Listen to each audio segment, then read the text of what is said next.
Hello there, and welcome to Words with Friends.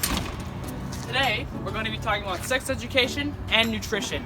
So come along and follow us through our journey. Let's start with the cafeteria. Let's come take a look. So, the school has responsibilities according to the organization of the cafeteria, such as the price, what will be served, when they prepare it, and a lot more.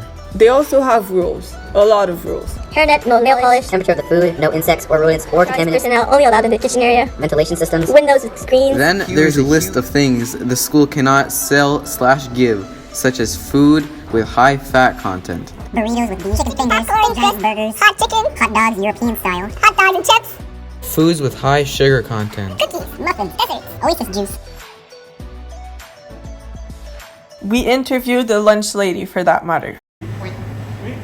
Remember that menu we just saw? That's the Salesien's menu.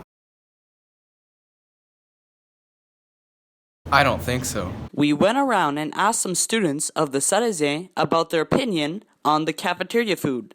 I think the menu is pretty diverse and pretty good sometimes, but sometimes not that good. Yeah, I think the cafeteria food is really great here, and we really like it.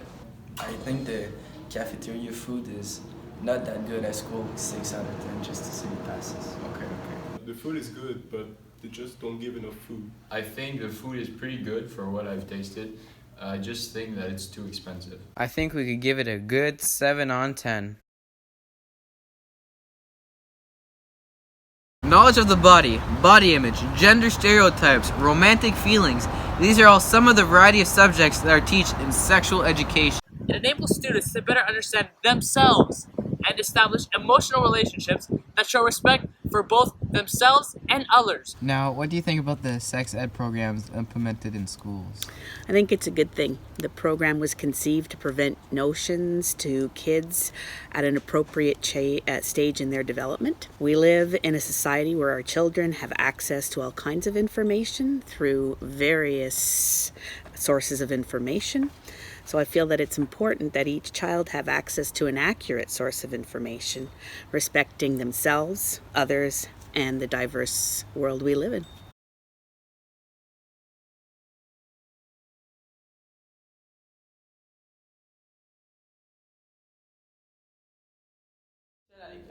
Ben d'abord, je trouve ça très grave, mais je dois mentionner qu'à l'école ici au Salésien, on a toujours continué à donner des cours de sexualité, malgré le fait que ça faisait pas partie du programme officiel du gouvernement.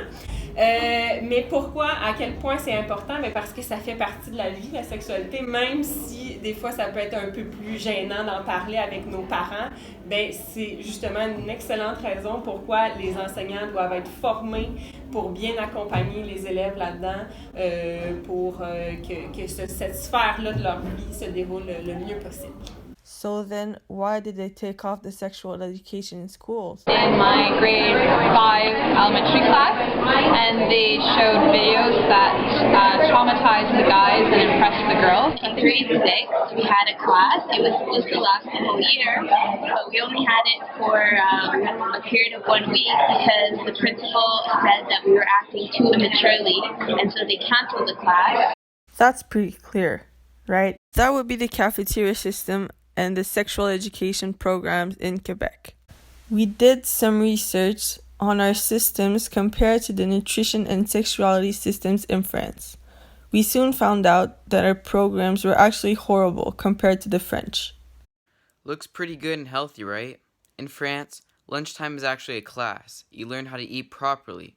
Some would be bored. But trust me, someone would really need it. For the sexual education program, which they actually have, they don't talk a lot about abstinence. Studies show that, while not teaching abstinence, the percentage of undesirable pregnancies are lower than the Americans, and almost all they talk about is abstinence. They also have special classes where the teachers mostly talk about feelings and consent, and let the physique and technique further classes. So, let's just say France is perfect and we are far behind. Without a sexual education program implemented in schools, and a nutritional system that most schools don't even follow, Quebec sounds really bad and not up to date with the new programs. It is now up to us to change it.